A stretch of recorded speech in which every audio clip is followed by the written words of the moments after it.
Hi, this is Jay Wilson, Game Director on Diablo 3. Today I'm going to tell you about a new feature we've added called Artisans. Artisans are special NPCs who help the player in his fight against Diablo by lending their skills as craftsmen. This is a concept of the blacksmith, the first artisan you'll encounter in Diablo 3. You don't start the game with access to artisans. You discover them on your journey through Sanctuary. The loyalty of these craftsmen is not given freely, it has to be earned. When you encounter them in the game, you'll have to gain their trust and loyalty by being the hero that we all know you are. Once you've gained their trust, they will follow you throughout your adventures, aiding you any way that they can.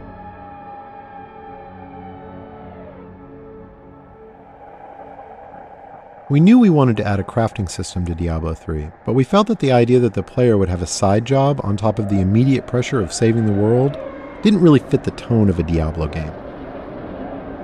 We also didn't want the player to have to spend a ton of time banging on an anvil when they should be out killing things. So instead, artisans will do the crafting for you. As you can see, the blacksmith has set up shop in New Tristram and is ready to help out.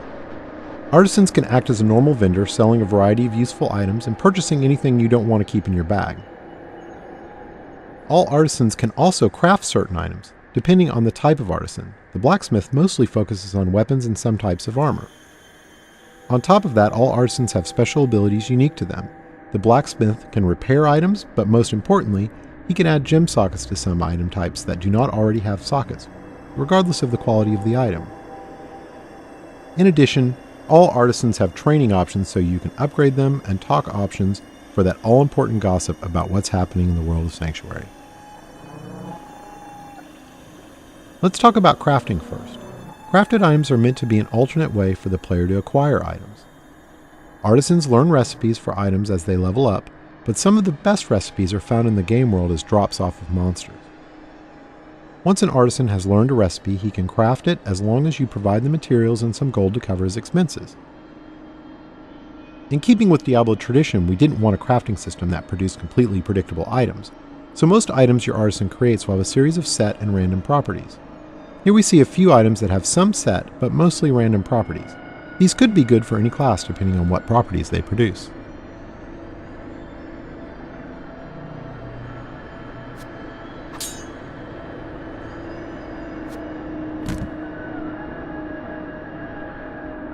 The main special skill of the blacksmith is his ability to add gem sockets to specific item types. This is regardless of quality of the item, so a rare or legendary weapon could have sockets added to it. This allows gems to be used to a much greater degree in Diablo 3 than the previous games.